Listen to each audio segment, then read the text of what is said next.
Live. Welcome to the NYC Youth Sports Podcast Show. I'm Uncle Milt. It is our 7-7 episode. It's a little sad day for me. One of my favorite uncles lost his battle.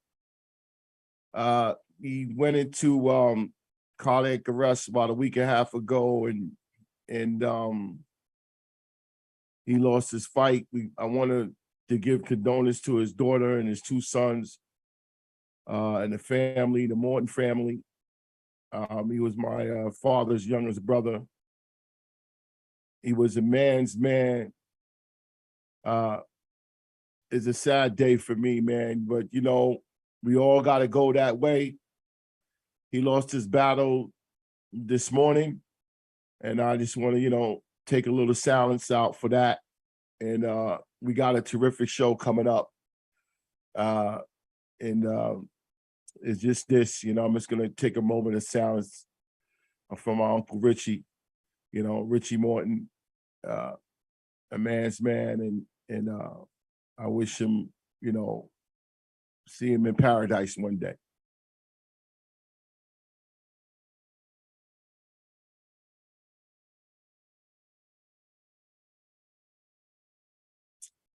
Okay, with that said, we're going to get it out today. Our discussion is another tragic incident in a youth football event down in Lancaster, Texas, in a tournament. A coach, a volunteer, a husband, a father, a grandfather, an ex-college player, coach, his son's team didn't make it back home after this game. A senseless and tragedy that happened. A lot of news agencies was talking about this story.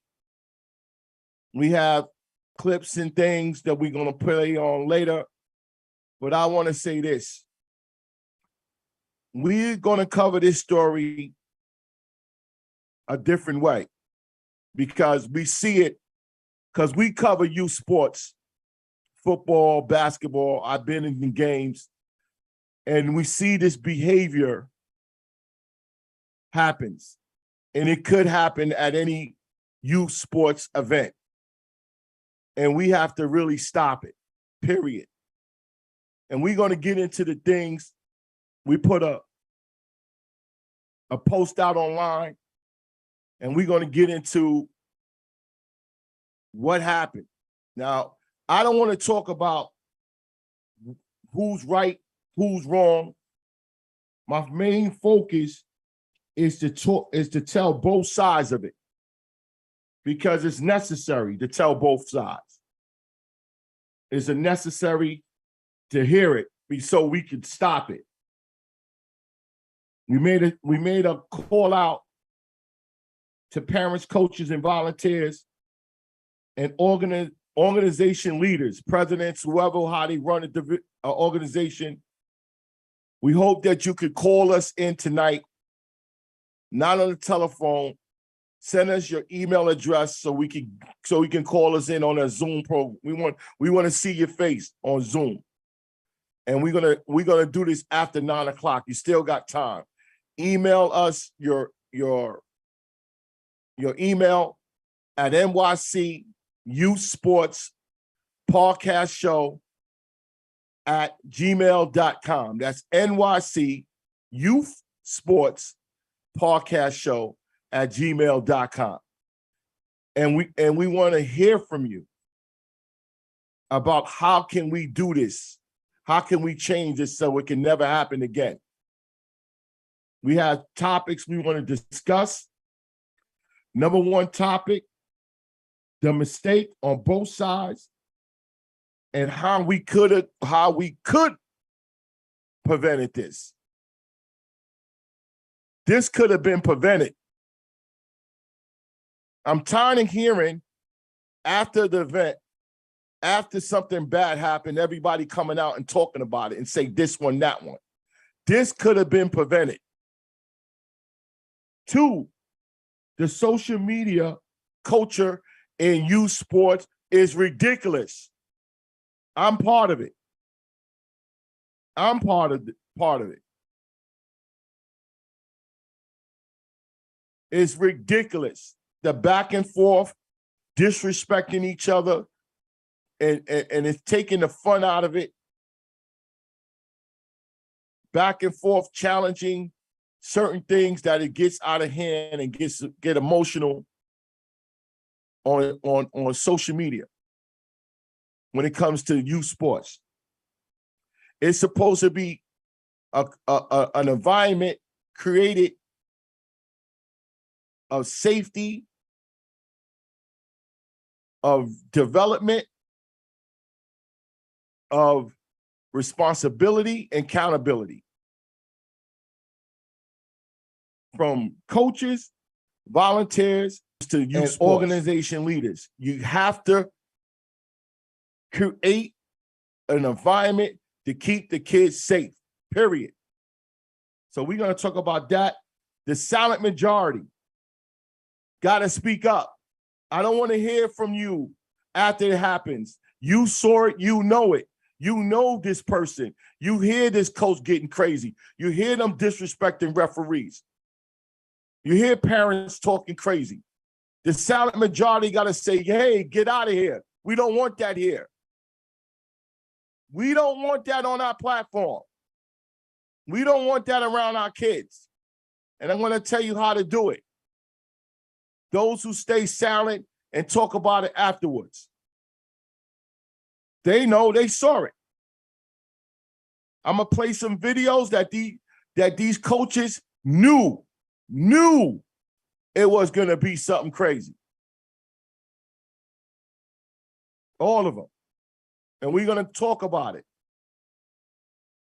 And how can we prevent it so it can never happen again in youth sports? I hear about coaches say, yeah, I'm trying to get the kids off the street. I'm trying to do something different, get the kid in a different environment. You can't bring the street.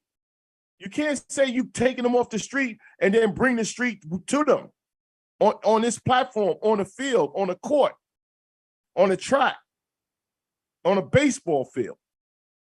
How you getting them out of a certain environment and allow another environment to come to them? Where's the value of respect? Where is it? I didn't see it.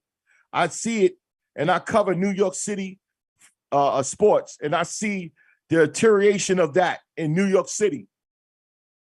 And we're going to talk about that. It's all about painting the picture on both sides of it. I'm sorry that this coach, Mike, lost his life doing something he loved. I'm sorry that this happened to this coach. But we're going to get into it. We're going to play the video. The actually video is a different position. It's a different position on the one that everybody's seeing. This is something different. And we're going to show that one right now.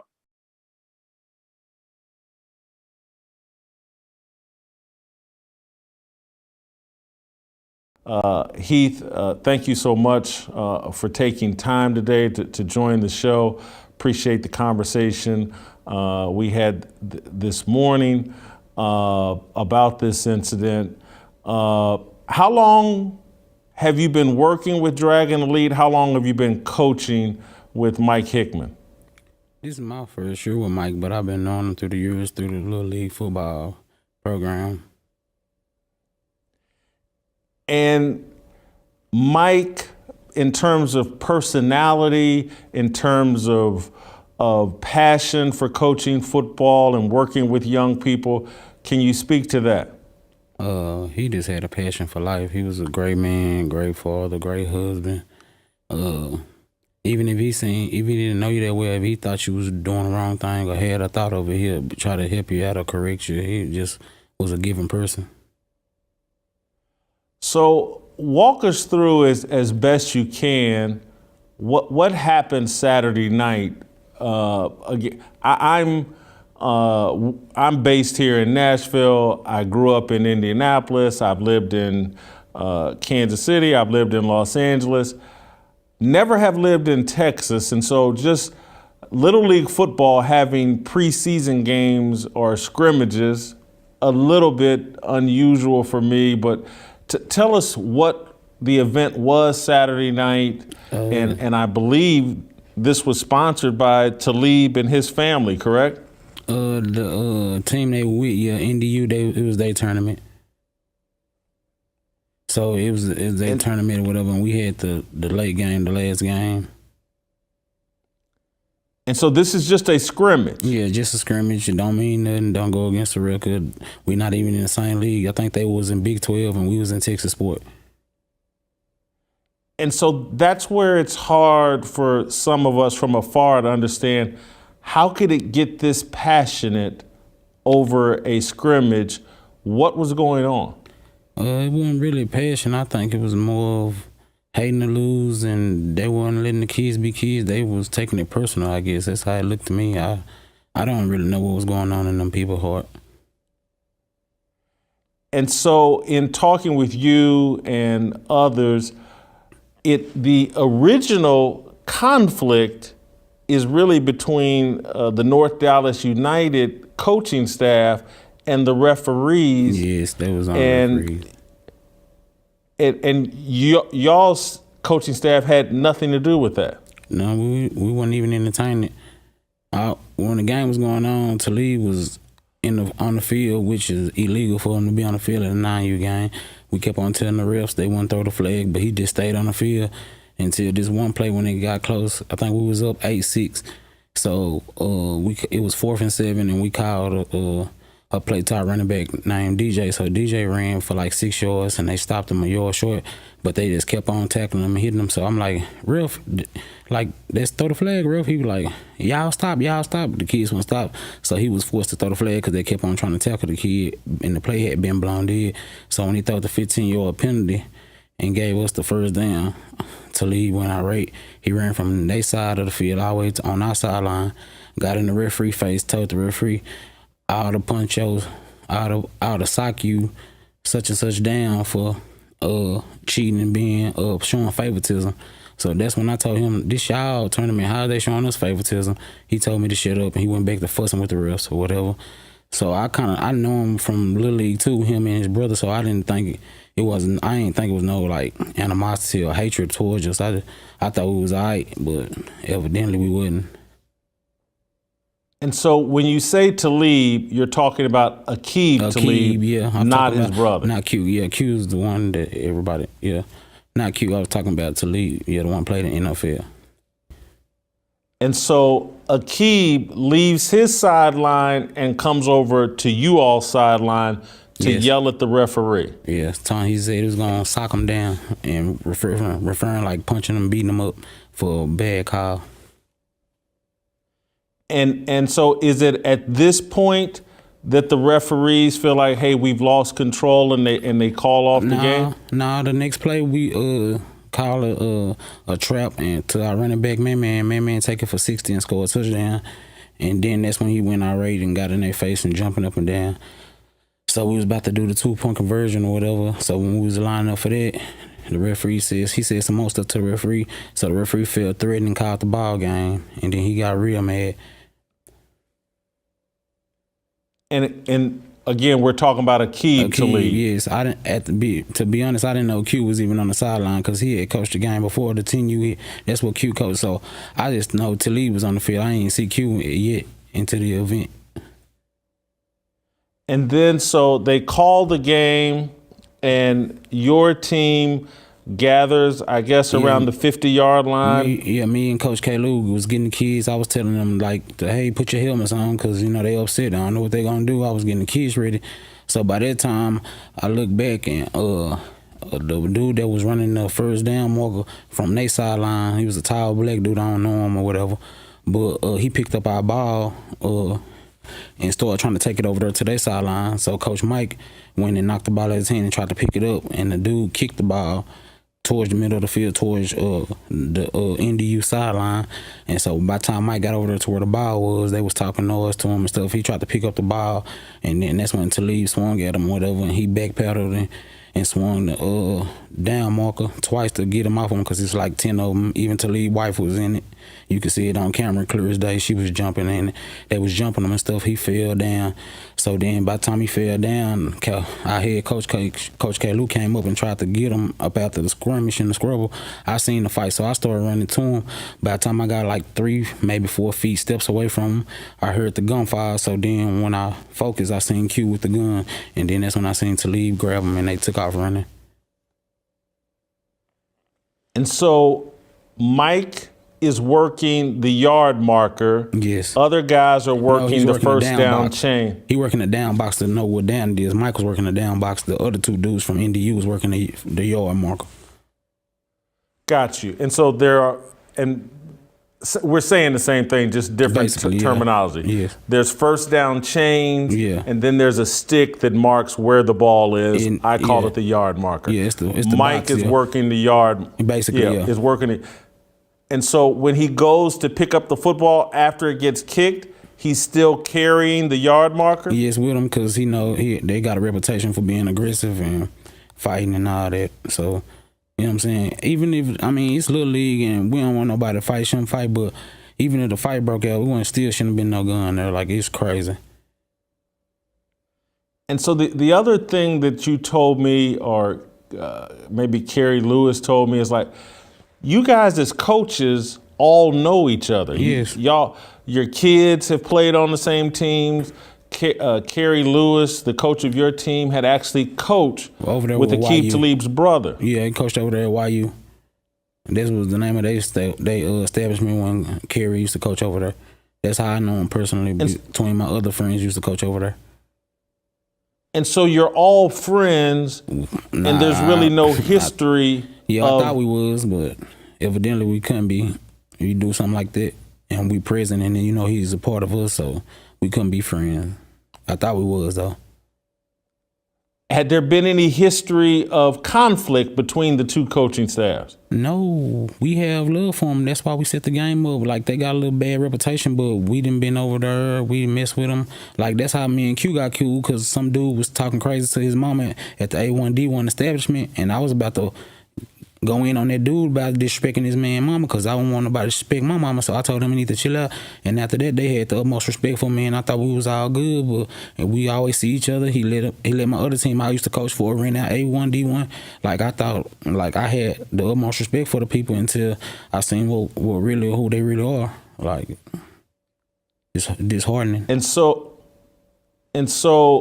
in my story today, I wrote, and I believe it was you that said, you believe Mike did strike Aqib with the yard marker. Oh, yes, of course. He tried to, Talib tried to hit him first. So, it's 10 to 15 people trying to jump you. He struck him. He was trying to get him off of him. I would have did the same thing if I felt like people trying to jump me.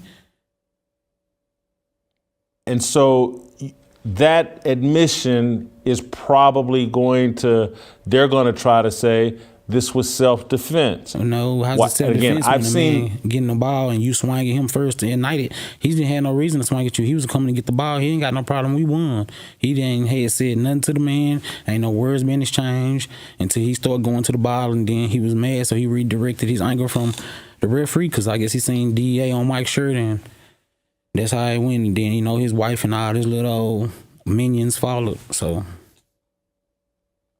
the thing that I saw on the video that was really compelling and moved me is just that, okay, he had swung the yard marker, but there were so many of them, look, 6 or 7 people. They had knocked Mike to the ground. He had dropped the yard marker. Had nothing in his hand. He was defenseless. Nothing in his hands, and trying to get up, or actually stood up. Yeah, just stood up. And that's when the first shot And went then off. shots were fired. Yeah, the first shot went off and went between him and Kerry and it hit the ground. I believe the second 2 or 3 shots hit Mike, and then the other one hit the ground, and you seen the grass popping up. And that's when everybody went in disarray and just hollering and running in chaos. And so, do you think you guys will be able or will even want to continue on with your season? That's a tough question right there. Personally, I'm still messed up, but I'm trying to be strong for the kids, little Mike, Michael, him, his wife and family, his daughter. I'm just trying to be there for them and be strong. But I will say if the team wants to finish it and play for Mike, I will finish this season, but I don't know if I will want to go on from after her. You think this incident may stop you from wanting to coach? Yeah, it's not even that serious. Like, it's supposed to be for the kids. It's supposed to be fun. I got into football because I love football and I love kids. I don't even have a kid of my own. I just do this at the purpose of my heart. I work every day at the Dallas VA hospital, and I take my time out to do that. I love the kids. Man, they love me. It's just for fun. I try to make them better and try to keep them from doing the wrong things I did. But when that stuff go on, I mean, it kind of takes the fight out of you. And I know this is a tough question, but I just got Mike's son was on the field at the time he saw all of this? Yes, he was the quarterback.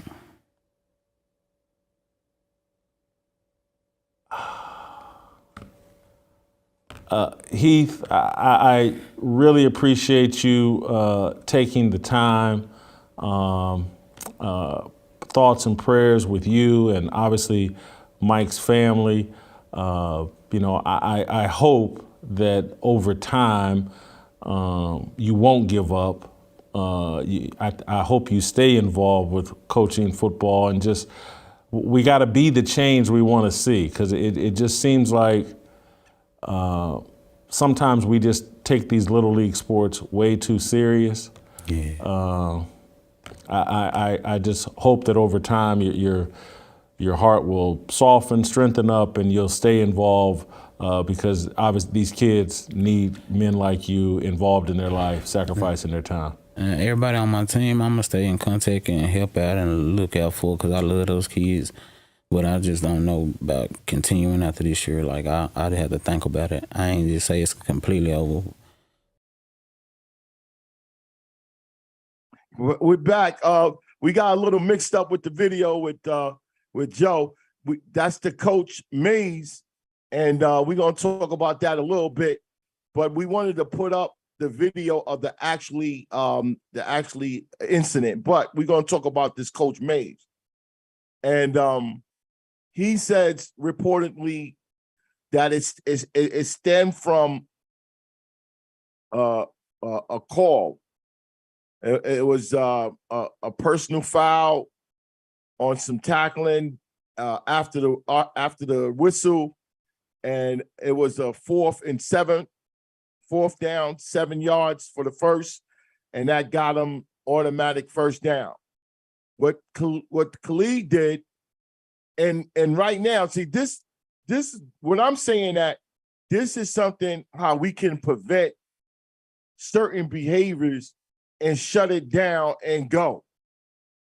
Now he gets on the field because it's his event now. It's his event. He may have some money invested in it. He's paying the referees. So he felt obligated to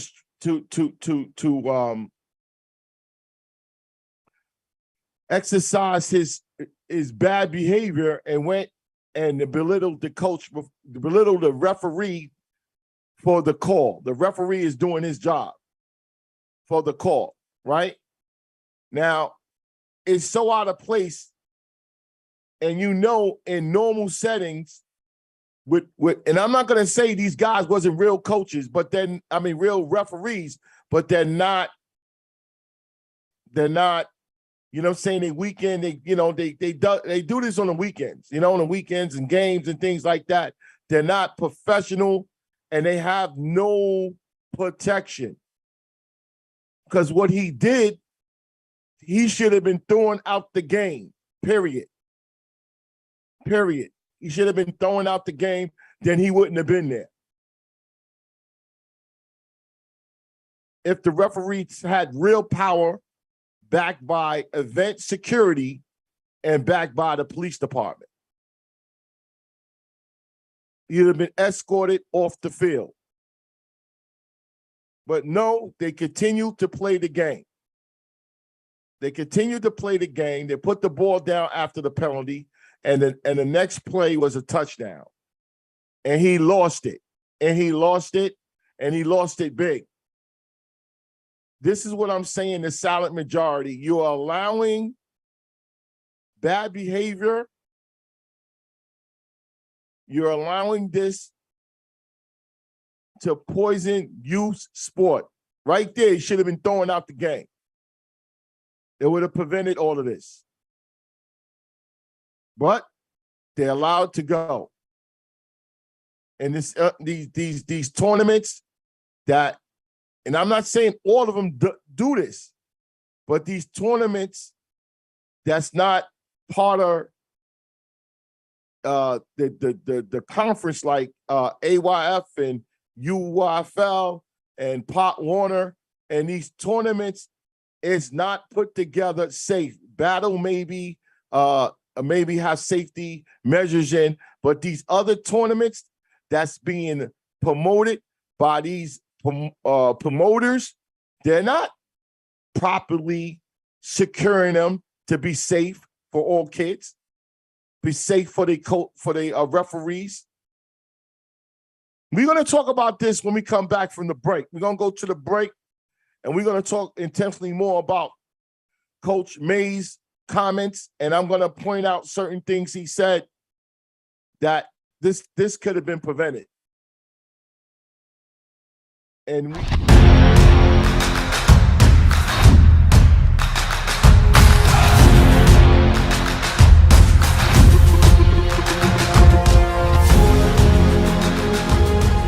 something like this could have happened in past games, last season, and even in this season. Not this season, fall season coming up, the summer and spring season. So let's go to the break. We'll be back, sponsored by DMAC. Here we'll be back.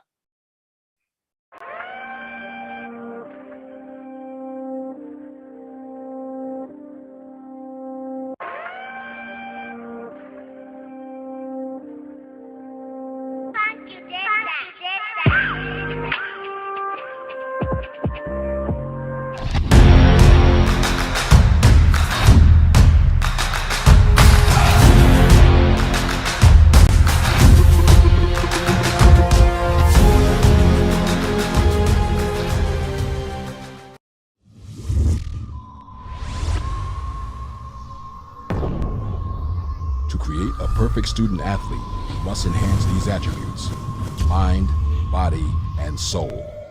In other words, education, fitness, and nutrition must be a part of your life. And it starts right here at the New York City Youth Sports Initiative.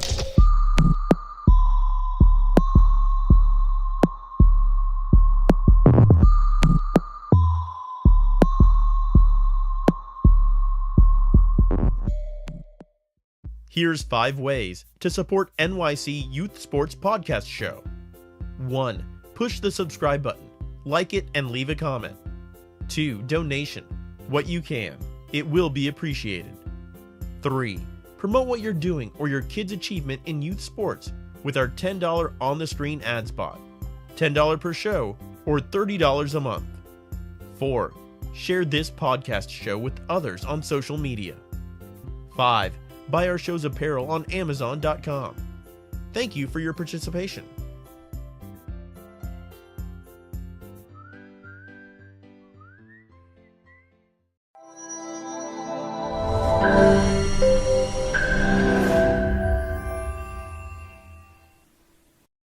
what's going on in sports in New York State, cities, and counties. Place your sports events and games on NY4NY Facebook group page. Advertise what's going on, what you're doing, and tell us where to go. That's NY4NY Facebook group. And remember to only post New York State events. This message is brought to you by New York for New York Youth Sports Organization.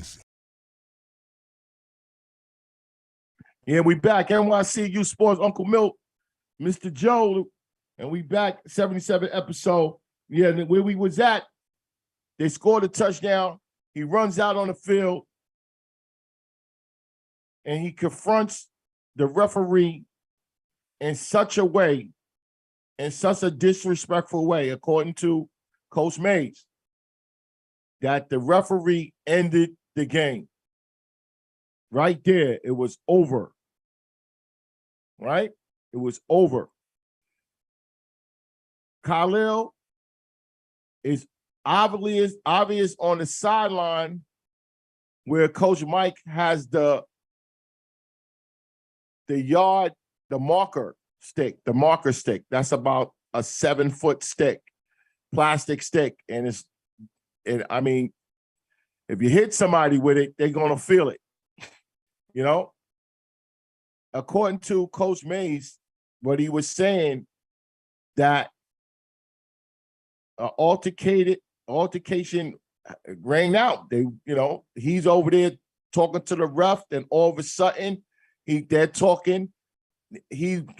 Coach Mike went out to retrieve a football that was on the field. A parent kicked it. And I've been in those sidelines.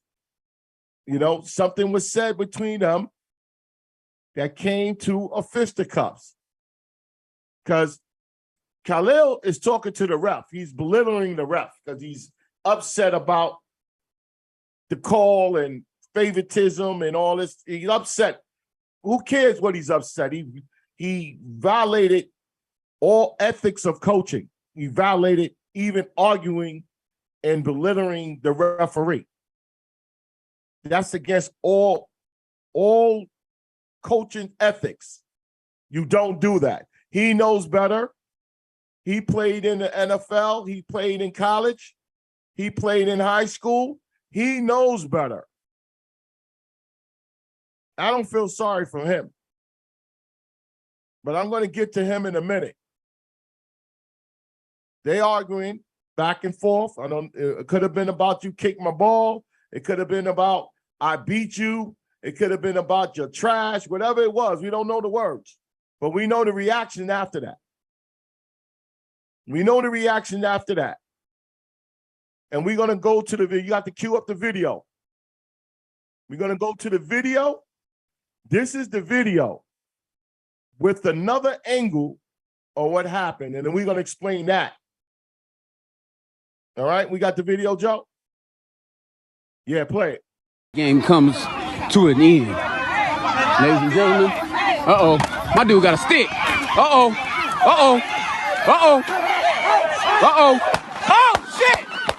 shit, Jesus! You back? Excuse me, our timing is off because, we're not in our studio. Joe used to be, on the side of me, on the back of me, on the front, and Joe's in Brooklyn, I'm in Queens. So our timing ain't right. When the video come back on, you catch me looking. But the video shows that an altercation happened.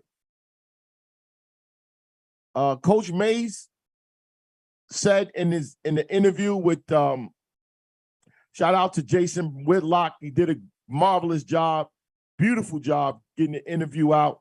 I got some issues with certain things, but hey, he's the professional. I'm not the professional, but I respect his work. These guys always got an angle, but I respect his work. But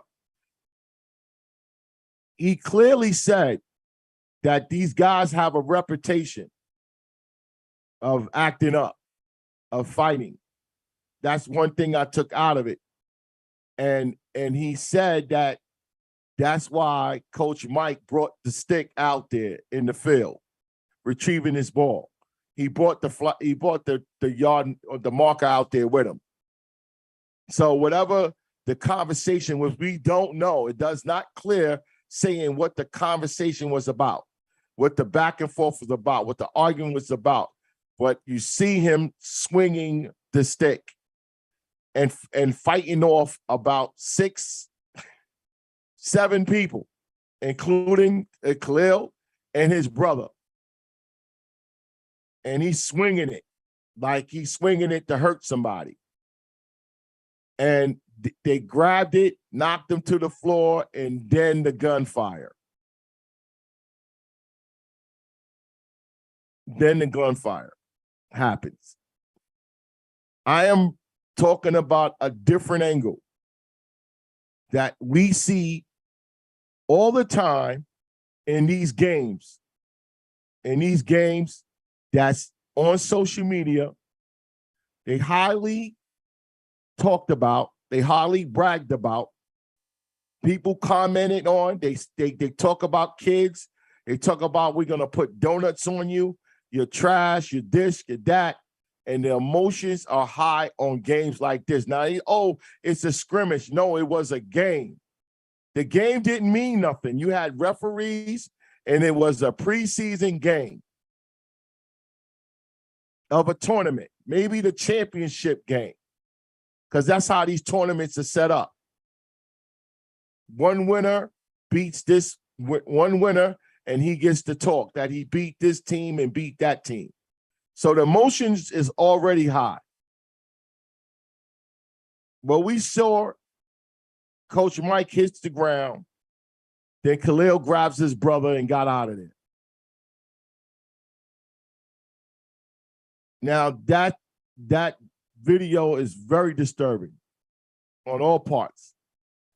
I've been around youth sports going almost on 10 years. And this is very crazy. I covered New York City, and this could have happened in a couple of occasions, some games that I know of and I attended. That could have happened because the referees do not have any security to do their job properly. Their job is to control the game, to call it the way they see it. Youth referees is not professionals.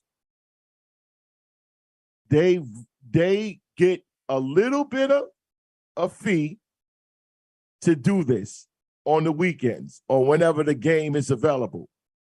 And they try to get it right. They're not 100%. No one's 100%. But no way, absolutely no way you should be livid off a call in a youth game. No way you should lose it off a youth game.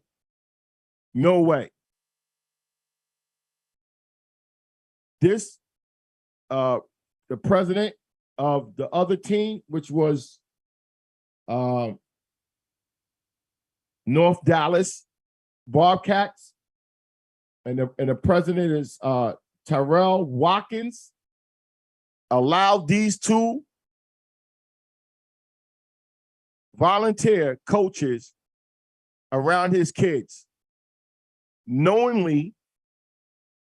One of them, 2 of them have prior behavior problems with the law and with other people. One of them had prior problems in the NFL. His brother has an extensive criminal record with assault, with assault, with a gun violation, and recently he has a drug case. Recently got. Mr. Watkins, how are they allowed to coach your kids in your organization? How? It's about preventing things like this. Preventing. How do we prevent this? The silent majority have to stand up and say, Mr. Watkins, I'm not leaving my kid in the hands of this guy. I don't care he was in the NFL. He has behavior problems. And just like I said, people that has no respect of authority, no respect for someone else's profession, they shouldn't be around kids at all. At all. But, Mr. Watkins, you allowed them to be around your kid. Your kids, how do you keep them safe? How you create a safe environment? You said in the interview, I didn't cue it up yet, that you create the environment for the kids off the street, but you allow two street people to, I don't care how much money they got and influence they got in the neighborhood. They're street guys. They're street people. They're not supposed to be around kids at all.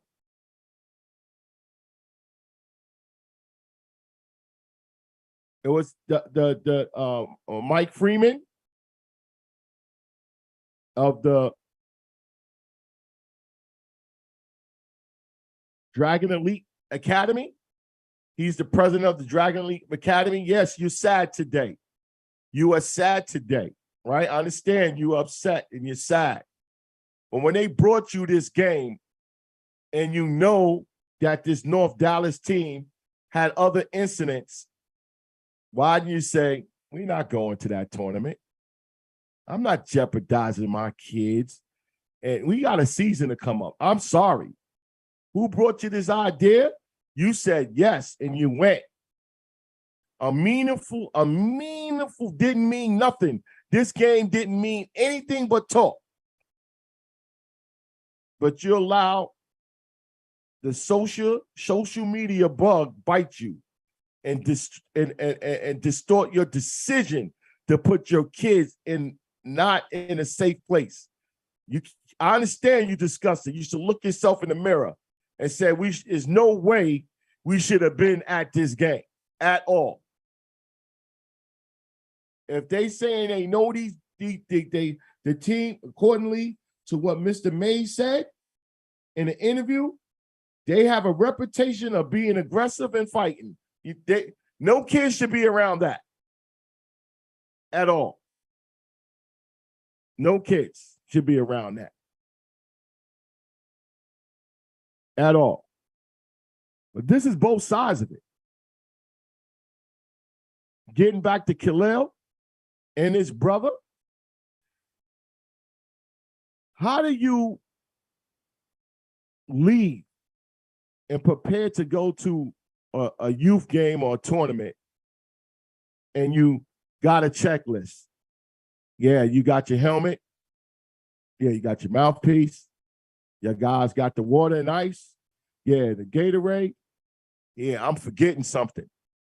What I'm forgetting? Let me check. Yeah, I got this. Oh, I need my handgun.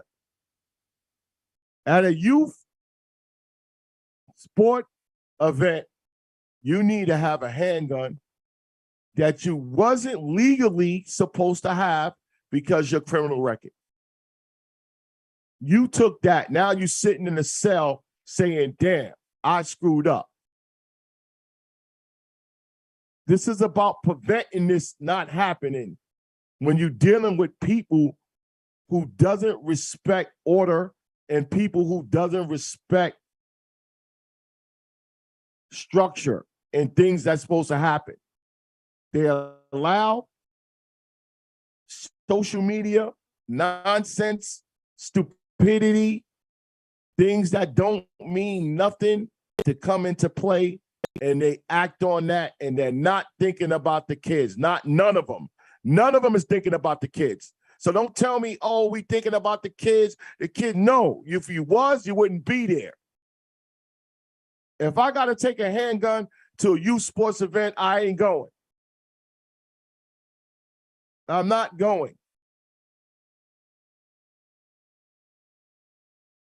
It is dangerous to have a firearm in the possession of someone who doesn't respect other people and things. Dangerous. Now that state, yeah, you got the right to carry in public if you don't have a criminal record. Yes.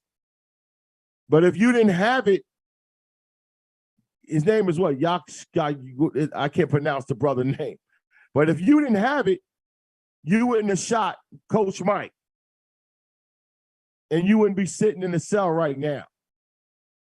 This is not quarterbacking Monday. This is preventing,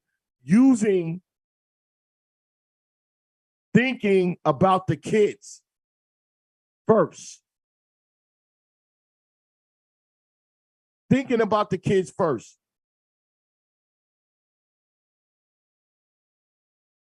The tournament, if you didn't run across the field and violating the referee and act accordingly like a coach supposed to act, you're teaching the kids discipline.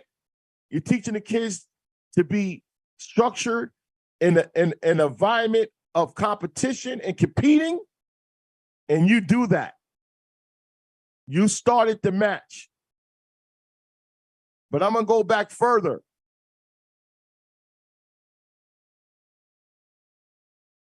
That team, that coach, and them kids should never been there in that tournament, period. Period. No one can tell me no excuses at all. But social media drives us to do stupid things. I'm part of it. I have a social media platform, a sports show. And I don't care if I don't get one view tonight. I put this out on my Facebook page, and my fellow group members, sports group members that's in New York did not share it because they don't want to hear this, because they part of the problem. They do not want to hear this, and the silent majority is afraid to speak up. That's the second thing in this in the post. Speak up.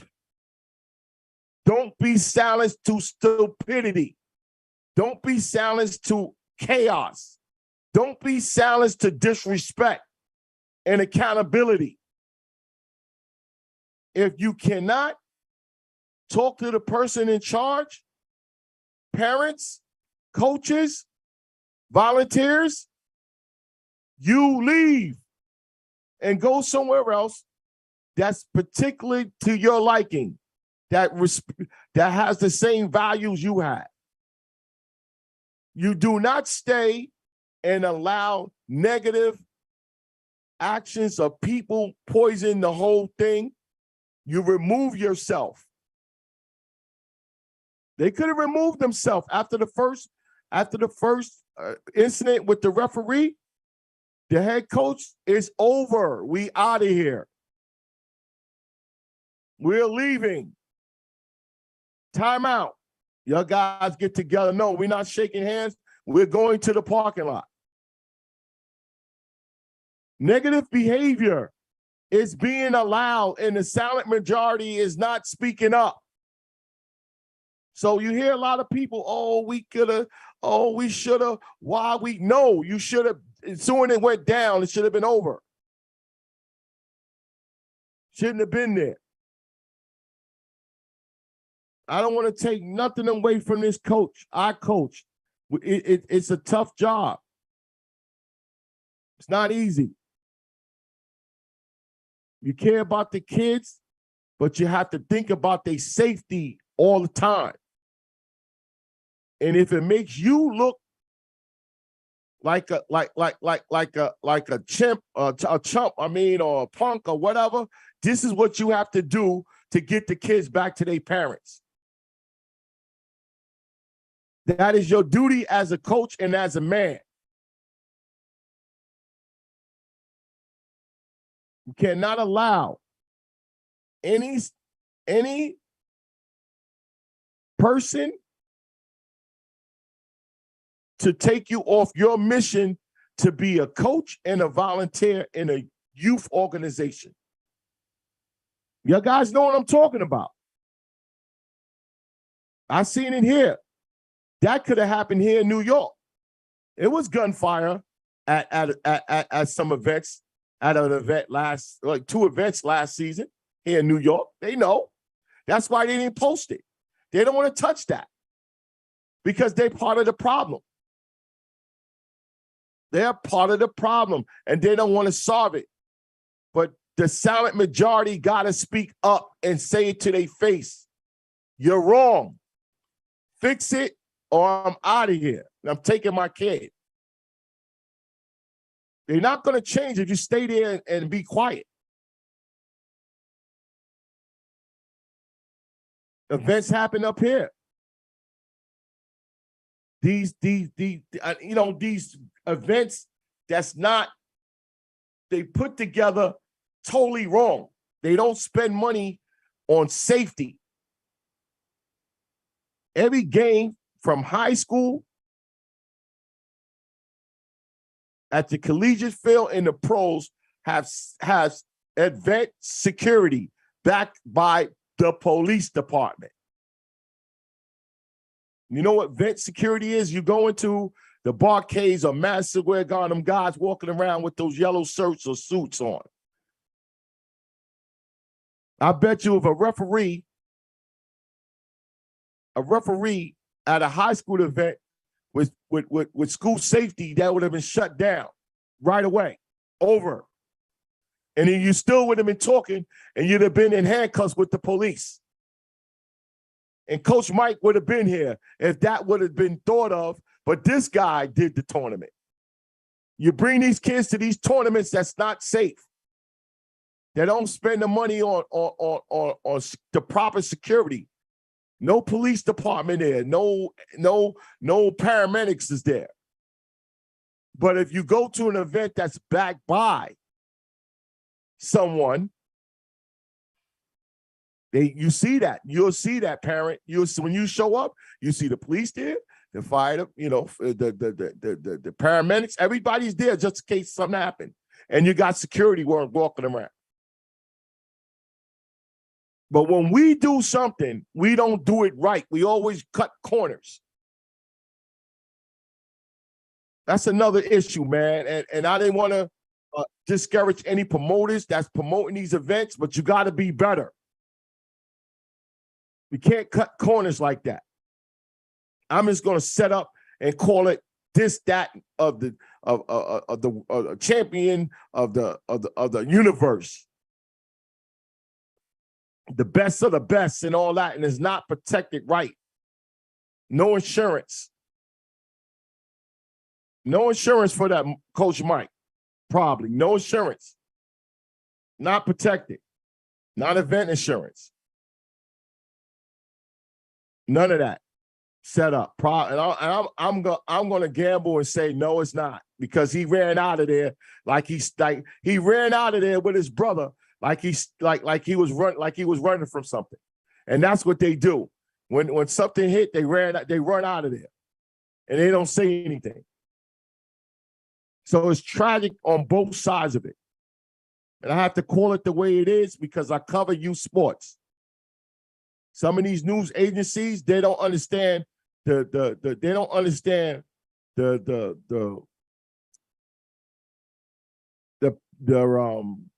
platform or the tension or the weather down here in youth sports. They don't understand how it go. I do.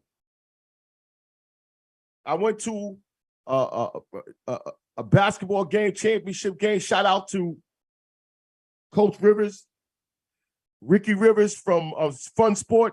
He had police barricades around the court. Police barricades.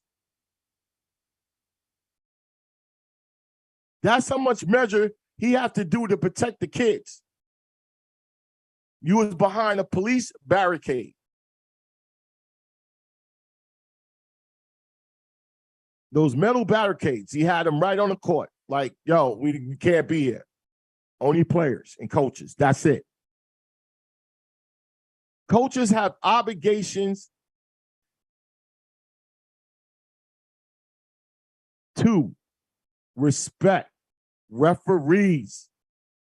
We all argue and say something back to referees, but you're not supposed to it's getting to a point that coaches and parents and people are disrespecting referees. And they're not top, and they only come here on the weekend to coach, to referee the game, to be an official of the game, and to control the things coaches do and players do and keep the game fair and impartial and safe. And what do? What do? We give them hell. Jump into their face. They got to be escorted to cars. I seen referees disrespected so much in games. It's ridiculous. It's getting ridiculous.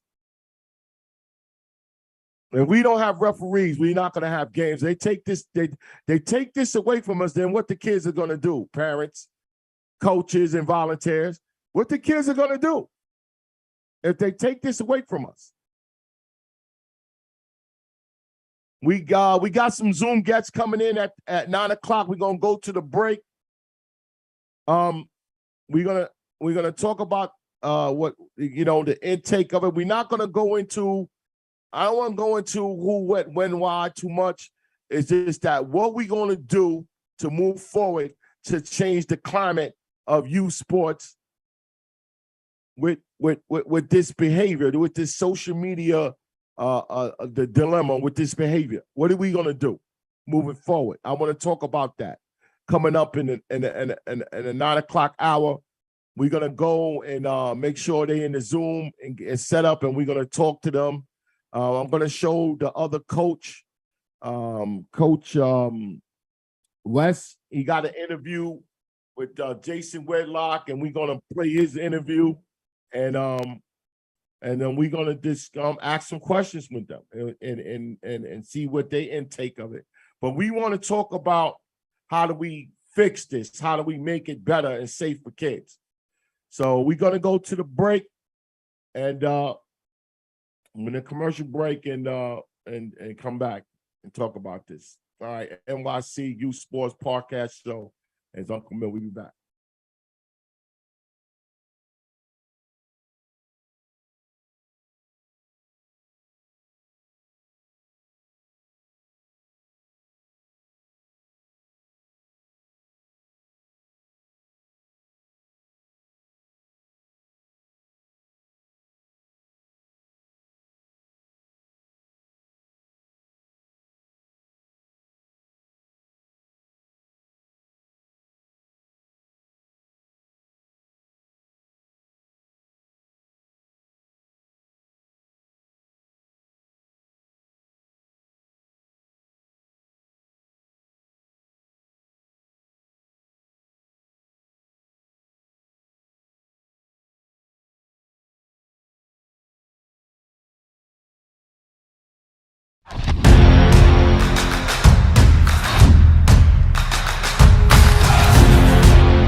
To create a perfect student athlete, you must enhance these attributes: mind, body, and soul. In other words, education, fitness, and nutrition must be a part of your life. And it starts right here at the New York City Youth Sports Initiative.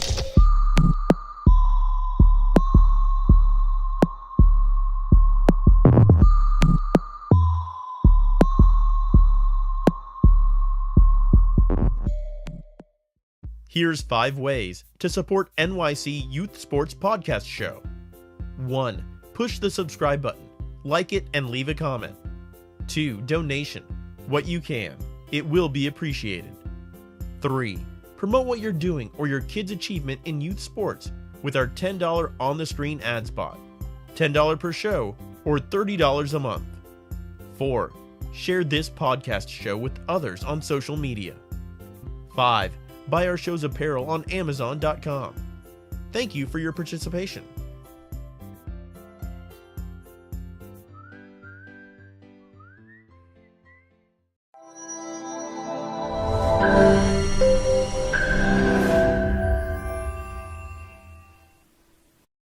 What's going on in sports in New York State, cities, and counties? Place your sports events and games on NY for NY Facebook group page. Advertise what's going on, what you're doing, and tell us where to go. That's NY for NY Facebook group. And remember to only post New York State events. This message is brought to you by New York for New York Youth Sports Organization. We're back, NYC Youth Sport. Unfortunately, we had two guests coming in. I guess they decided not to come, but it's just like I said. If the topic is serious and it's about some positive stuff, a lot of people don't want to hear it. But if it's about some nonsense, this one better than that one stealing the money, this one cheating the kids, this is that and all that, hey, they love to come in on that. They love to come in on that, man. Hold on a second. Yeah, they love to come in on that.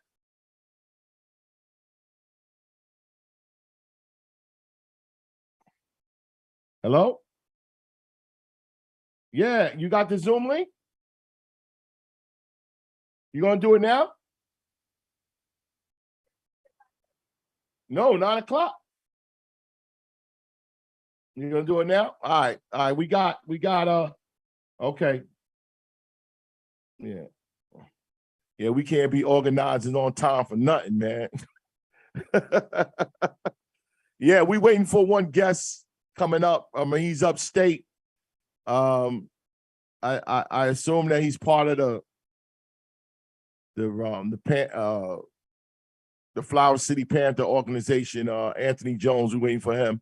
We wanted another one. We wanted people to join in. I don't want to be the only one rambling off of it. We wanted to have some parents and some coaches to join in and talk about this. This is a serious moment about, the violence and the chaos and the disorder and disrespect of referees and the plight that the youth sports is going to with this. This is ridiculous. I see him on the screen. Anthony Jones. Yo. How you doing, man? You a coach with Flower City, right? Yeah, for the 9U. He coached 9U. I know I didn't write it down. I apologize. This is Coach Anthony of the Flower City Panther organization. They're up in Rochester, New York. If that's correct. Yep. They upstate. They are upstate brothers, and we're trying to, or no, we're going to. It's no try. We're going to connect with our upstate brothers and this youth sports and youth football situation and come together and have some meaningful games and things like that. So I want to get your take about what happened in Lancaster, Texas. You talking Coach about when the coach got killed? You talk about the situation where the coach got killed? Coach Ant? You hear me? Yeah, you gotta talk a little louder. My bad, man. I got bad service. Yeah, we don't see you. We hear your voice. Why you turn the camera on? Hold on. I don't even hold on. There I go. I like people to turn the camera. Oh yeah, okay. You see me? Okay, that's good. We want to know who you look like and what you talking. You need some lighting though. Yeah, I'm in my work van. Oh, you in your work van? Yeah. You working? Yeah, I'm on call. I got some chill you on time, call? All right, what you do for a living? Oh no, forget it. Don't tell me. Because you're working. I do some commercial HVAC. Huh? Commercial HVAC. Okay. All right. Yeah. But yeah, as far as that situation, man, we don't experience it before up here in upstate. God bless the dead. That happened to the great elite coach back in 2019. So we don't experience that before, but it's like I don't get it. I don't understand it. I don't know what it was about, but that's never justified when it comes to youth football sports. Like, Now, I that want to wasn't ask. okay at all. I want to ask you some questions, Coach, Yep. because you set up some games for your team in the past and in the upcoming season, and the spring and the summer. You set some games up. Yep. If you knew you was going to play a game with a team and they coaches is about chaos and acting up and fighting, would you play that game? Absolutely not. So hold on, let me understand your question. So you saying that if the team that we going against is with all the extra nonsense? Yeah, it's like you go to your president, you say, "Yo, what's up, man? How you doing? Listen, man, we going down to play, and let's talk about. I don't know if they got them up in Rochester. One of them ratchet teams. They all about nonsense. They coaches are in the street and things like that. And it's going to be something. Would you go bring your kids to that game? Honestly, it might be a little bit different in the city, but here it's a lot of teams that's like that. You know what I'm saying? You gotta carry yourself a certain way. You know what I'm saying? Yeah. Like my team, real militant. Like, yeah, sometimes extra stuff happen, but we kind of like dead that. Like my coaching staff, at least, like we kind of respect it. You know what I'm saying? So no matter who we play, they're gonna respect us. You know what I'm saying? Because we kind of respect it. We done made a name for ourselves and we respect it. But everybody might not have that luxury. You know what I'm saying? But me, I don't care. Like we going into it and we know how to handle ourselves and we know who we going against. You know what I'm saying? Yeah, what I'm saying, okay. Like, what I'm saying is, other people might be like, nah, we ain't dealing with that nonsense, and we're not even going go against them or nothing like that. What I'm saying is this. You're a coach and you're responsible for other people's kids, right? Absolutely. Right. I'm saying is this. We are in a culture. We're in a culture that your street cred or your or this other nonsense is being challenged. Yeah. So it can't work on a youth level. If you're saying I'm taking these kids out the street and I'm putting them in an environment so they can grow and flourish and develop into young men, you cannot bring them on. You cannot bring the streets there at Absolutely. no circumstances. So you bring the street there. And even if you are in the streets, me personally, I feel like you gotta have balance. You know what I'm saying? We're not trying to introduce the kids to the streets. We're trying to keep the kids away from the streets. So you said balance. You said you gotta have balance. You gotta have balance. I feel like explain the balance to me. Explain the balance. What I'm saying is, if you are now, I'm not saying just because a coach is in the streets he can't coach. I know coaches that's great. You know what I'm saying? But they still do. They do that gotta feed their family. You know what I'm saying? To feed their family. But that you can't intertwine the two. You feel me? That can't be what you introducing the kids to. That can't be that lifestyle can't be brought into the field. Me personally, when I go into the field, I'm not in the streets though, but I'm a hardworking family man. But when I go into the streets, none of my problems at home come to the field with me. You know what I'm saying? I mean, when I go to football practice, none of my problems at home come to the football field with me. It should be the same way if you're in the streets or you're not in the streets. We doing this, and even I feel like coaches as a whole, as a group, kind of lose sight of what youth football is really about. You know what I'm saying? I feel like sometimes we get caught up in so caught up in winning that we forget what it's really about. It's really about teaching these kids to get them ready for the next level. You know what I'm saying? Mm-hmm. Even me and my coaching staff had to just recently take a step back, like, wait, like, you know what I'm saying? Like, let's just reevaluate this and keep working towards what it's really for. You know what I'm saying? Yeah. But you can't bring street shit to the field. You know what I'm saying? That's not gonna work. You shouldn't even have that type of energy around them kids. Me personally, I feel like that's not what we're doing. We're teaching the kids positivity and how to be strong young men. You know what I'm saying? They shouldn't even be introduced to that. Now, we live in a poverty-struck town. You know what I'm saying? So a lot of kids see street shit every day. But when they come to that football field, that's where they peace is at. You feel me? They go through the that's the struggle every sanctuary. day. That's the sanctuary where they should feel safe. Exactly. You know what I'm saying? They don't have to. Here. They feel that's their happy place. You feel me? When they come to football practice, that's their happy place. Some of these kids don't even know their father. Some of these kids be outside at 3, 4 o'clock in the morning because their parents not around. But when they go to that football field, they got father's figures around, they got mother's figures around, they got cousins around, brothers around. You know what I'm saying? That we a family, you know what I'm saying? So we try to take that, at least me and my org try to take the whole street shit out of it, like, because that's not what we're doing for these kids. We're trying to get these kids on the high school and on the college. Like if I never win a national title as a coach, but 2 or 3 of my kids get D1 scholarships or 10 of my kids make it to college, man, that's what I would love. You know what I'm saying? Like, of course, who wouldn't want a natty? You know what I'm saying? It's graduating. Listen, the goal is to graduate high school. Absolutely. The goal is to graduate high school. But such a dropout is so big, is to get your kids to graduate high school. That's the goal right there. Absolutely. The high school coach is to get them into college. That's his job. Yep. We all got jobs and place to play, but that's another conversation. But what I'm saying to you is that it's a time and a place, and you just said it. I leave that hood stuff in the hood and come on the football fields about football and getting these kids ready. But absolutely, some of these coaches, like you said, lost track. They lost focus because I'm not giving no excuse. Coaching football is the profession. Absolutely. Period. At any level, it's a profession. It's supposed to be treated like a profession. Anyone cannot do this.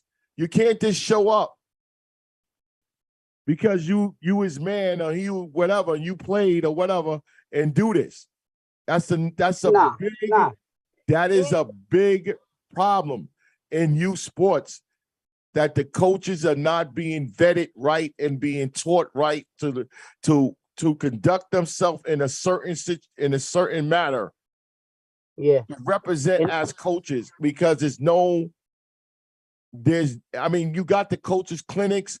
You got the and we're not here to blame coaches only, but what I'm saying, it starts from them. They are the matriarchs of the kids. Yeah, and see, this is what I feel like everybody looks up to the coach. See, coaches get a lot of slack and shit, like for a lot of shit, like that the parents don't even get this slack for. You know what I'm saying? A lot of that shit starts at home. You know what I'm saying? Yeah, a lot of that shit starts at home. Like it's right. A lot of that starts at home, but when it gets on the field, the coach have to exercise it. And I'm saying that, yes, kids coming all different behaviors and stuff, but this thing, the kids doing the behavior. It's the parent, it's the parent, and it's the coaches. It's some of the coaches. When I hear about shit like that, like, first of all, me personally, I always was taught, you never leave a game in the ref's hands. I don't know if that's what that in Texas happened about. I don't know if that's what it is. I'm hearing this about a bad call that led to a game-winning touchdown or something like that. But whatever the case is, bro, people lose sight of what the shit is really about. Coach, regardless, it was a call on the field by the referee. They got the last say so. You speak your piece and you let it go. You don't lose your emotions. You don't let your emotions get that big that you lose yourself. Like what this guy Khalil did. He started the whole thing. Yep. Running over there. And that's what I'm saying is, first of all, the game should never be left inside the ref's hands.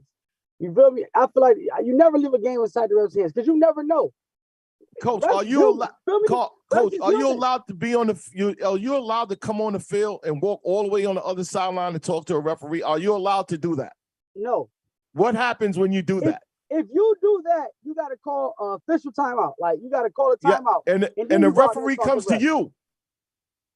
The referee comes to you. Yeah, the referee comes to you. The head ref. The head ref Yes. comes to you. You can The white ask them hat. to come over. Yep. But what My whole thing happens? is- What's supposed to happen when you did that? What's supposed to happen? I don't know. Throwing out the game. I No. never been in that type of situation. No, I don't know. I don't know where you go from there. You know what I'm saying? You- 'Cause, like, yo, we just came from Ohio, right? We went down there for a national tournament, and the refs wasn't the best refs at all. I mean, it was basically doing us how they wanted to do us. Like, it's a national tournament, so it's supposed to go by the tournament rules. They're like, nah, we're going by our rules, the rules that we got. Like, so, you know, it was we could have let that shit go left, but instead we just take the cards we just dealt with and we run with it. You feel me? It is what it is. Yeah, but you decide to play the game under those circumstances. Yeah. You didn't have to play the game. Right. If you go to the tournament, that's what I said. I said we took the hand that we was dealt and we played with the cards. Yeah, you got to say, okay, we here. They did, and we gonna play under those circumstances. That's it. We ain't coming back next year. Right. You done. Right. And if a ref do make bad calls, like every ref ain't gonna make a good call. We see it in the NFL. Refs that get paid hundreds of thousands of dollars to ref games. Yeah, they but fuck up. So that's the pros. A youth ref that's getting $70 a game, they gonna mess up the human. Yeah. Every call might not be a good one. Yeah, I'm gonna argue about it if I feel like it was a bad call. But as far as taking somebody's life or actually fighting about it, that's not me. We're gonna take it and we're gonna move on. I'm gonna tell Coach my Anthony, listen, the referees that coach on the youth level, yeah, they get paid, you know, under 70, maybe more than that. They supposed to be protected and respected, period. Right. Period. No matter what they do. Who protects them? The person that sets the tournament up or whatever. Backed by the police. Yeah. So that coach would have ran across there and got crazy. He'd have been escorted off the field, and none of this would have happened. That's the point I'm talking about. But this is the thing though. Why should we need police at youth football games anyway? It's got to be now because we losing it. No, you see traits of it. We losing it. We losing it. The referees are being attacked by some coaches and parents. Yeah. The referees are the only one that can control the game and call it impartial. They're not supposed to be under the attack. Right. That's you losing it. Hold on, wait a minute, man. You losing it, man. Me personally, I'm not even a fan of even arguing with the refs. You know what I'm saying? I want them to be on my side a little bit. You know what I'm saying? Can you play official game without a referee? No. That's how important they are. And they have to be protected, regardless how good or bad they are. They're not supposed to be under attack. But these guys is only getting a few dollars. That was coaches. That was two coaches. Yeah, but I see that often. I see that often in youth games. Yeah. I've been to enough of them. I've seen it often. Yeah. That the referee is under attack. And that's a no-no. That's a no-no. You got to get out of here, coach. You got to get out of here, parent. You got to leave. Because now, what example you showing to the kids? Right. It started off, the referees did not have control of the game because this guy that sponsored the tournament paid them and thought he was liberty to disrespect them and cause a commotion that chained off, and this coach Mike is dead behind it. Yeah.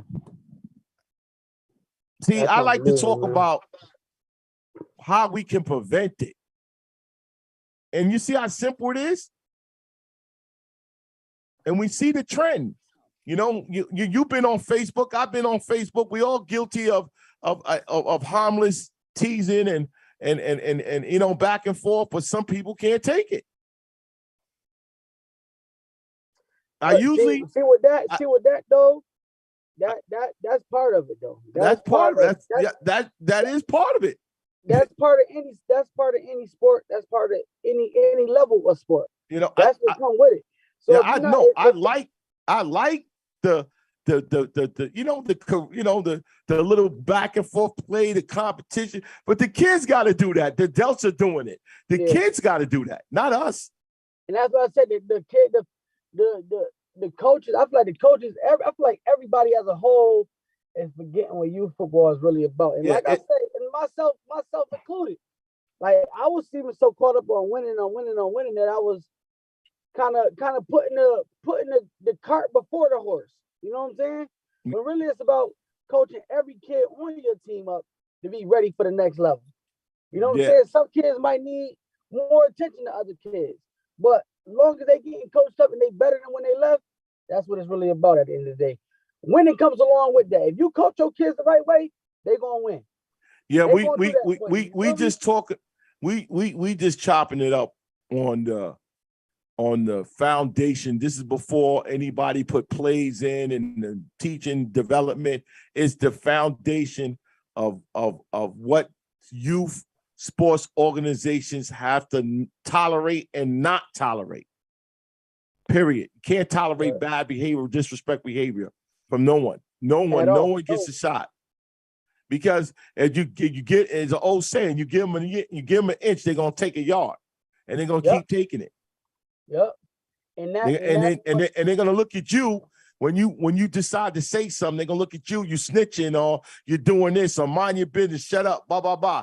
And the silent majority stay silent. And that's why you gotta nip it. You gotta nip it in the bud from the jump. Set a standard from the jump. You know what I'm saying? Yeah. So somebody get a line like that, hey, that ain't how we operate over here. You know what I'm saying? We don't do that. You know what I'm saying? I corrected a kid, a coach, matter of fact, did something stupid. The most sacred thing when a kid is hurt on the carpet, on the ground, what do we do? Take a knee, take a step back and take a knee. Take a knee and show respect. Mm-hmm. And this coach, not naming no names, decided to call his kid to take a damn self shot, a picture. I said, what are you doing? I was told to mind my business. I was told all this other stuff. But coach, you was wrong. You was disrespectful. Too caught up in the hype. No, he's caught up in it. He's caught up because he doesn't know. He doesn't know the fraternity of coaches and our responsibility of being a coach. If you got caught up in the moment, sometimes you're right. You get caught up in the moment, you're right, coach. I'm sorry. Go take a knee. I'm sorry. You're right, coach. You don't justify it. You don't double down on stupidity. You're right, coach. What it's really about. You gotta show these kids how to conduct themselves in that type of manner. Exactly. I promise you, if you get to high school and you do that, you probably won't see the field again. Yeah, we always got to remember there's order and structure in everything we do, or we couldn't live in a society. We all got to answer to somebody and follow some rules and laws and things like that, or we'd be crazy, But I want to thank you, Coach. Tell me a little bit what's going on with your non-U over there. What's going on? What's coming up? We're looking good. We went down to Georgia 2 weeks ago to a Southern Hospitality. We went down to Savannah, Georgia.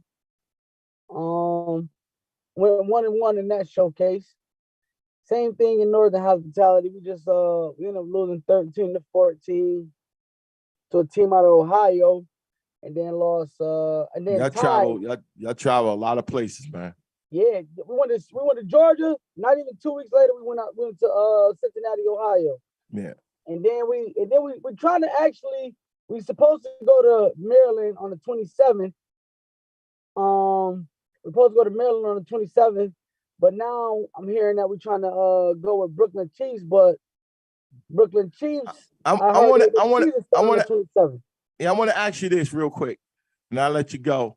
Your guys got a local schedule, or everything is travel? No, we got a local schedule. You got a local schedule. When does that start? See, the thing with us is, all the teams around here are all even numbers. And But it's you not, do play. It's not so many odd numbers. Yeah, but you do play a local schedule, I'm saying. Yeah, we still play a local schedule. We do When all our does that traveling start? for pretty much preseason. When does that start?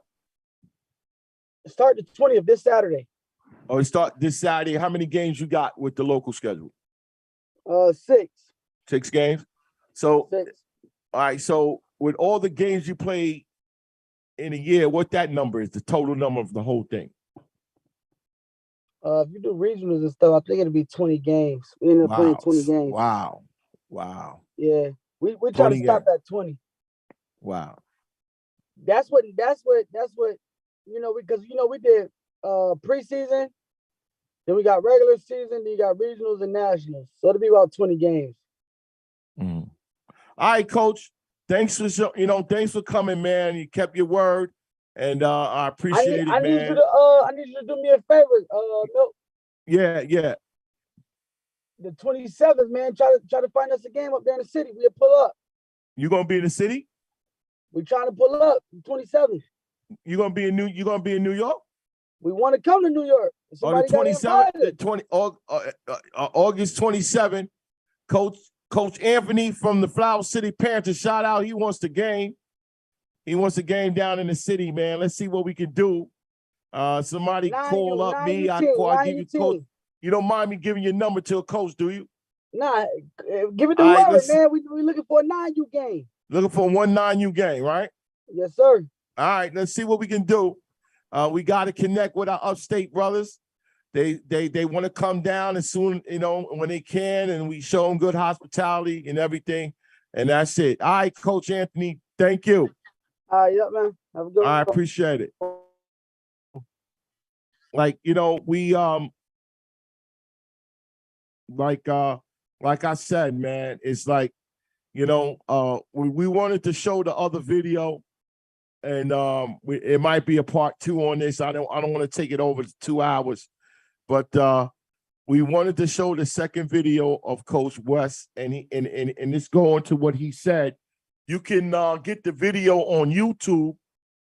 It's the Jason Whitlock Show, and he got the videos up with the original interview. And Coach West, we didn't get to it, but Coach West was knowingly saying, that he did admit that this team, have a reputation of fighting, and he also said, it's common in the Pee Wee division of the back and forth and the arguing and fighting. I disagree with you, Coach West.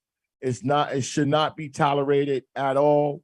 It should not be, it should be an order for things. And I know that emotions get you lose of emotions, but at the end of the day, this happens.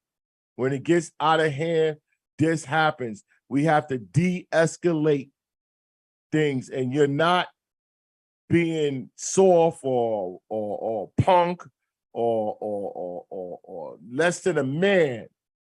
You are more than a man. You're a coach, and your first duty is to make sure the kids you're coaching is in a safe environment. So sometimes somebody gotta walk away from the argument, or don't escalate the argument. Let it go. Let it go. Sometimes you gotta let it go. You got a parent going crazy. Yo, let it go. Let it go, or you gotta leave. Let it go. No, it's over. Sometimes the coach energy arguing in calls, and all of a sudden, a referee is cheating. This one is cheating. That one is cheating. The negative happens, and then the energy goes up. And guess what? A fight breaks out. Guess what happens after that? You may not happen here, but eventually it's going to happen. Just like I said, last season in New York, we had gunfire at events, at youth sports events. I was in one event that a parent walked across the court and argued with the scoring table about, oh, you didn't change the score. yo, you're not supposed to be here. You have to be kicked out of the game. You need to keep the game safe if you want to group the kids together in an environment of competition. You have to join these tournaments that's backed by somebody who cares about what they do. They have a name. They don't walk away. They've been doing this for years. They have to have insurance. They have to have certain sponsorships that they know they've been vetted right. And they have to have event security that's backed up by the police. And I don't want to hear why the police should be at a youth game. They have to be. Sorry, they do. We ain't talking about the whole precinct. We talking about 1 and 2 squad cars sitting there looking at a game just in case it gets out of hand. The referee has backup. If the referee had backup, Coach White would have been alive today. Because what he did, what Khalid did, was supposed to be thrown out of the game. And if he didn't want to leave, he was supposed to be arrested. Period. End of story. We have to shape up coaches and getting them to understand the value of coaching and your responsibility on teaching players values. Organized chaos has to be controlled. Emotions have to be controlled so you can allow development to grow. You know that, coach. You can't lose it. All for something. We're not getting paid for this. We volunteered to do this. So at a time, you're not, I'm worrying about my street cred. Nonsense like that cannot be allowed on this platform. If you gotta bring a handgun to a youth game, you don't need to go. I don't need to go. Listen, man, like I said, you got your mouthpiece, you got your helmet, we got our water, we got our ice, we got the book. What we got this. I'm missing something. He's snapping. I'm missing something. That's something I'm missing. What's going on? Oh, my handgun. No, you don't need to go. Sorry, Khalil.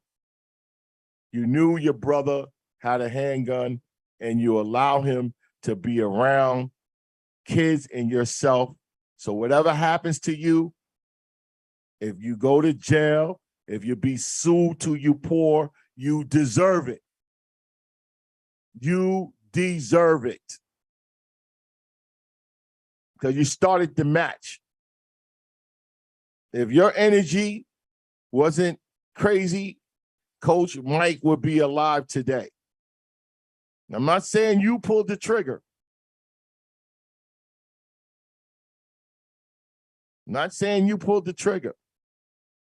But your actions started the whole thing. There's some things that Dragon Elite Academy should have did some due diligence, knowing that this game and knowing that these teams going to be here is unruly. They should have made some better decisions, but they didn't. Coach Mike would have been alive today if you would have made a better decision. If you allow morals and standards to have a play, they'll be here today. And I like to say both sides of it. I'm sorry that I didn't get the response that I wanted it, but this is a serious topic. And on our level, sorry, there's people that don't want to talk about this, don't want to have nothing to do with this because they are the problem. They the one that it happening because they allow things to happen, or the silent majority that sits and don't say nothing because they're afraid or they don't want to get part of it. And then when something happens to their kid, they want you to, they want you to march. They want you to say this. They want justice. They want all of that. And we have to stop that. We have to prepare so this would never happen again. We have to prepare so this would never happen again. And it starts with the little things, holding coaches accountable, holding parents accountable, volunteers accountable, implementing your structure on what you're doing as a sports organization, as a youth sports organization. We have structure here. We have rules that we don't break at all. We can't have order when it's chaos. And you can't let anybody get away and slide on some rules because they take an inch. You give them an inch, they take a yard, and they be the same people doing something stupid. And you should have said, you know what? I should have suspended him in the beginning. But no. Nothing should be over order. Anything. If you don't got, you got some coaches that acting right, you acting crazy, you talk about it, and if they can't do it, you get them out of here, no matter what the outcome is. You get them away from what you're trying to do because they're going to destroy it.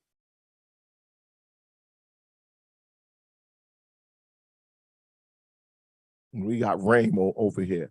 So let's get out of here. I didn't get to do everything I want. I want to thank the people that did get in the room. I'm hoping that, you look at this video and we're going to put it all over everything. I wanted to show Joe. You there?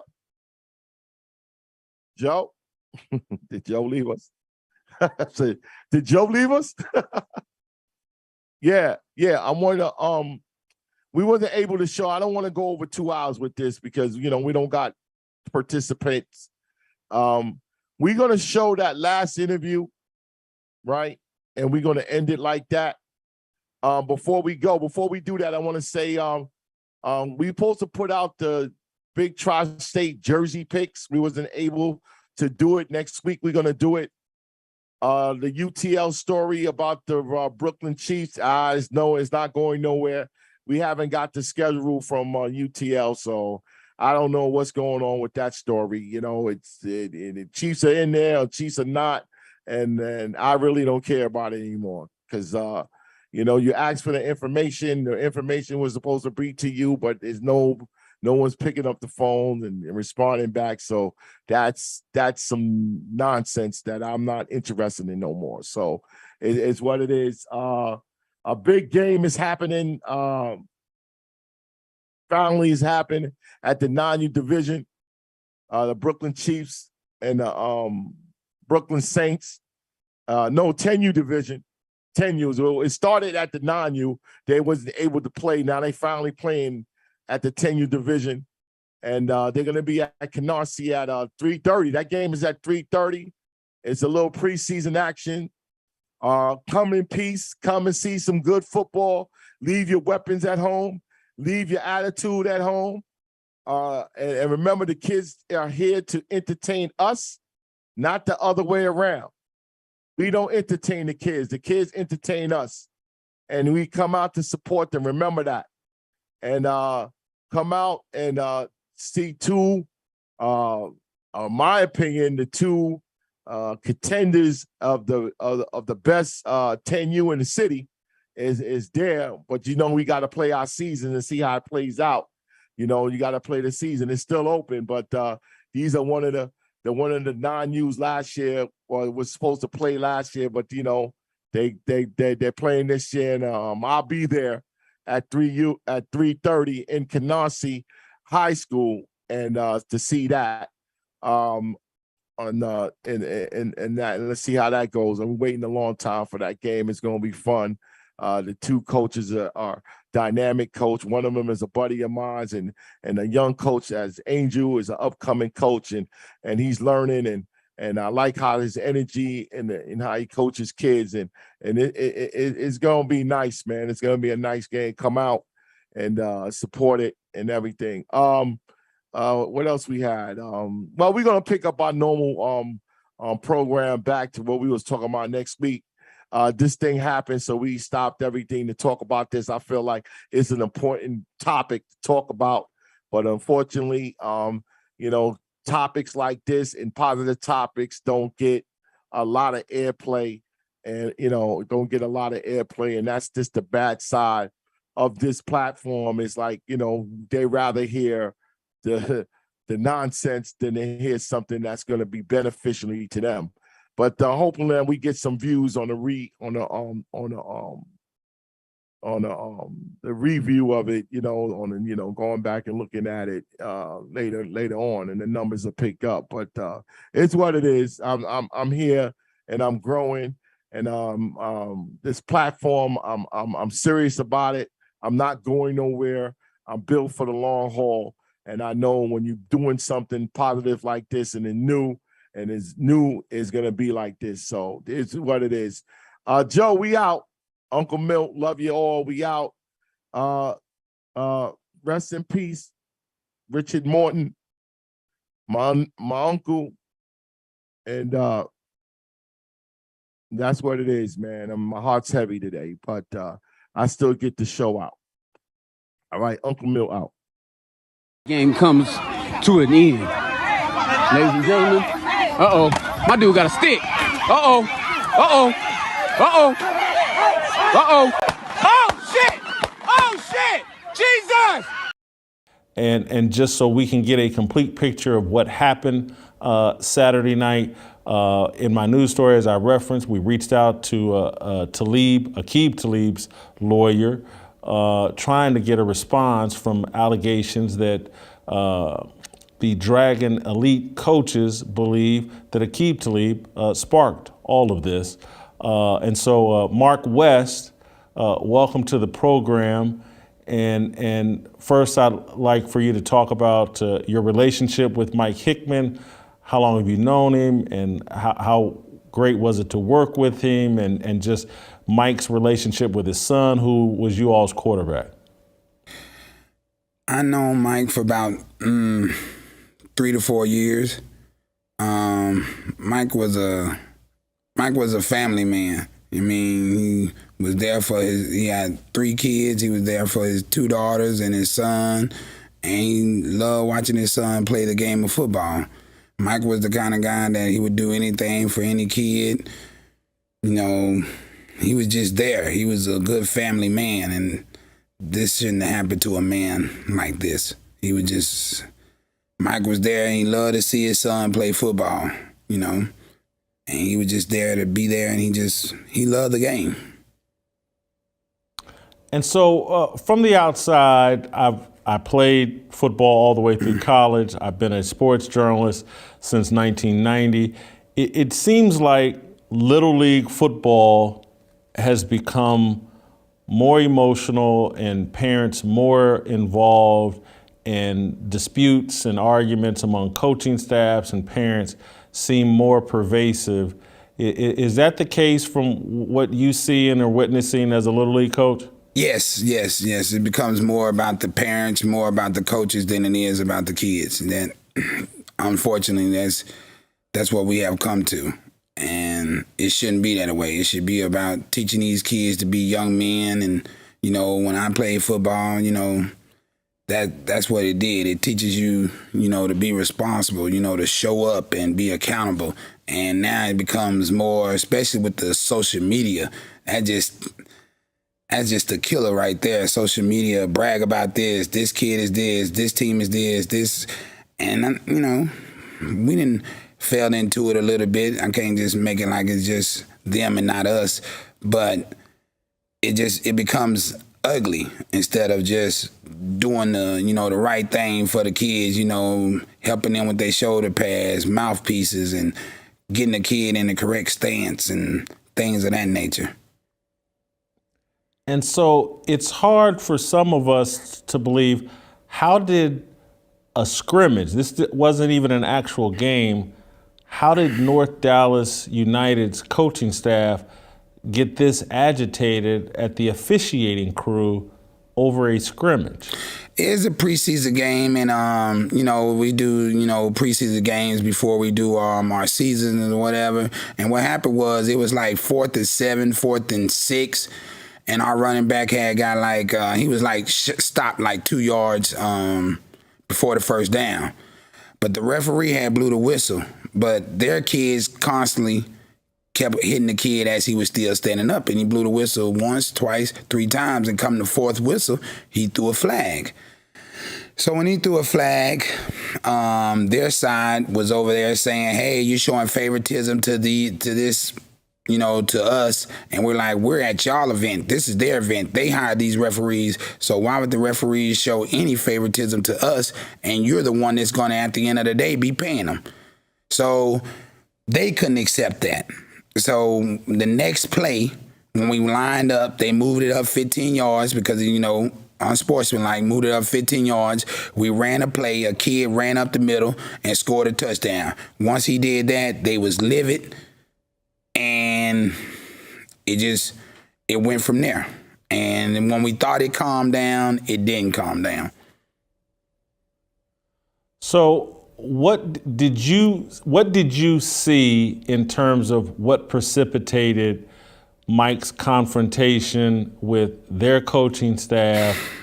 It sounds Mike's son was the quarterback. It was his football that was left out on the field that Mike was trying to retrieve. From your recollection, from what you saw, not from what you heard, what happened?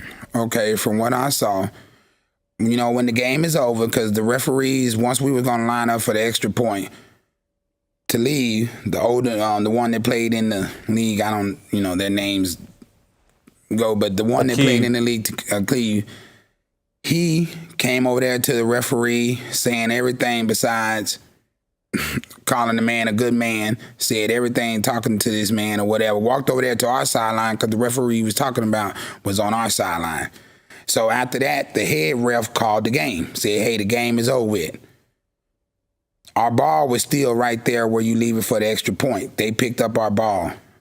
Mike was doing what you would call the sticks or whatever. That's why he had the stick in his hand, the first down, second down, the markers. Because, they didn't have nobody to do it, so Mike volunteered to do it. Mike went over there to go get our ball. As he was trying to get the ball, one of the parents had kicked the ball. Mike was still trying to retrieve it. And as he got the ball or whatever, and he was walking back through them, they were talking, Mike was talking. Next thing you know, they started pushing and shoving. Mike was trying to do everything he can to defend himself. We was at the 50 because that's what we do after every game. We line up at the 50, when the game is over and we go shake hands. So we were still at the 50. They were more or less up there about the 25 or the 20-yard line. When we saw that there was, a tussle going on and they was getting after Coach Mike, our coaching staff started heading that direction. As we start heading that direction, you can see the brother out of his waist pull the gun out, and never in my wildest dreams did I ever think he was going to actually shoot it. I hadn't seen a gun before, but never in my wildest dreams when I saw that gun did I think he was going to shoot it.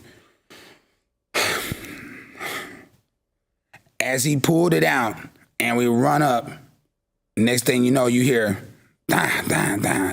Everybody on our side ran back, ran out, to try to get out of the way, to get the kids out of the way, to get the kids, and it was about a good between 3 to 5 shots. After we got the kids and people was taking the kids to the parking lot, because the parking lot was every bit about 100 to 200 yards away from where our cars was. So we were getting the kids over there. We come back, Mike is laying on the ground.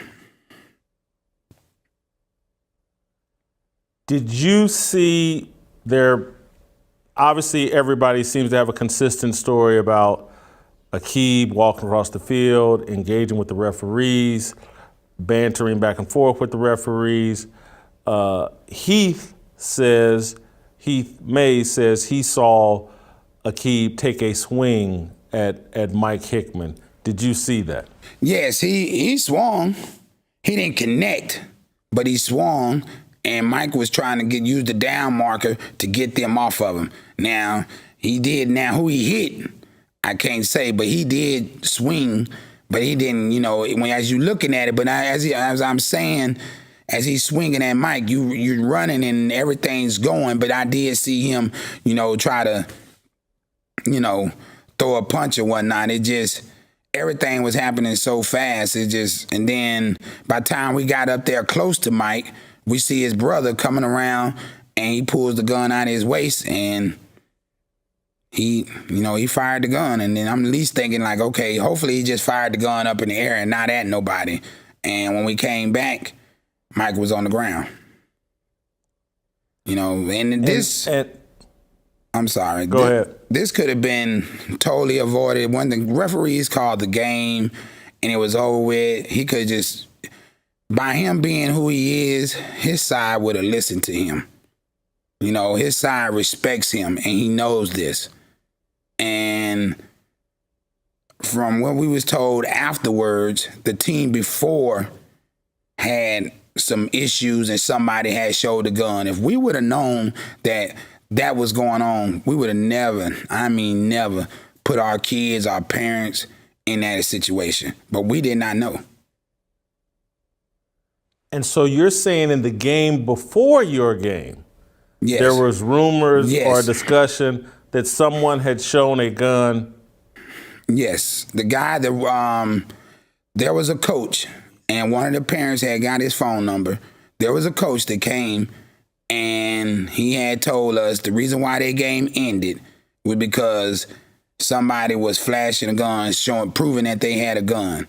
So we did not know that. We knew that there was a scuffle, but we did not know that there was anything of a gun being shown. So, and it's just, when it's so hold for 1 second. There was a scuffle in the game before y'all's game. Yeah, it was a scuffle before the game before ours, yes. But in Pee Wee, that's not like, let me just say this, that's not like uncommon. That's not, that happens, but it don't mean that it evolves to, to the next game because it was a totally different team. It wasn't the same team playing, maybe the same organization, but not the same team playing. And so tying that together with what you're saying is, Heath said that in the previous game, Jakob actually coached in the previous game. Yes. And so maybe there's just leftover, and we're way off into speculation, yeah, but there was a scuffle in that previous game, and this seems like leftover residue, a heated afternoon of events leads to a tragic ending. Yes, unfortunately, yes. And, I haven't been able to sleep since that night. And I've been trying to do everything I can to maybe stay busy and everything, what we could have done different, and just, there's a young man right now that's going to grow up in this world without his father. A young lady, he has a daughter that's a freshman. She's on varsity volleyball. He loved to watch his kids play sports. He also was a grandfather. He just had his grandson over there last weekend. And they took this away within minutes.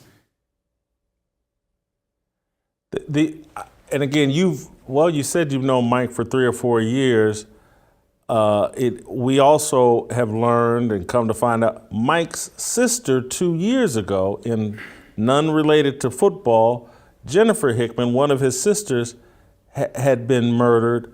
This family has been touched by some unbelievable tragedies in a very short time. Yes. And me and Mike talked every day. I knew his break schedule. He worked at DFW airport. And we talked on his break at 8:30. We talked on his break at 11:30. Then he gets off at 2:30, and we on the phone as he's driving home through traffic. And and then he talked about his sister. He loved his sister. It still bothered him.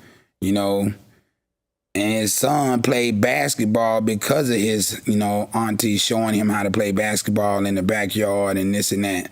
And his son is just a all-around athlete. I mean, whatever he does, he's just good at it. Basketball. He just came back from Junior Olympics in North Carolina. His dad took him to North Carolina for Junior Olympics, and his 4x1 came in second in the nation for the 10 and under. So this is a man that does, everything for his family. He was a guy that one of the kids needed a helmet, and he don't work on Fridays, but he chose to work on Fridays so he can have extra money to pay for a kid's helmet. And that's what they took away. So I know for Kerry and for Heath, they were familiar with Jakob Talib. I think Kerry had coached with him. Were you friendly with the Talib and that other coaching staff? Did y'all all know each other? I know him. I know them through passing, not like we shake hands or anything like that, because we're all in this Pee Wee world. And, from July to August, there's a lot of tournaments, and we see each other. We see each other, and like you said, some other people might know him that I know or whatever, but I just never really had no conversations with him. Played against their teams. This is not our first time playing against this team. We played them last year, played them a year before, so, I don't understand.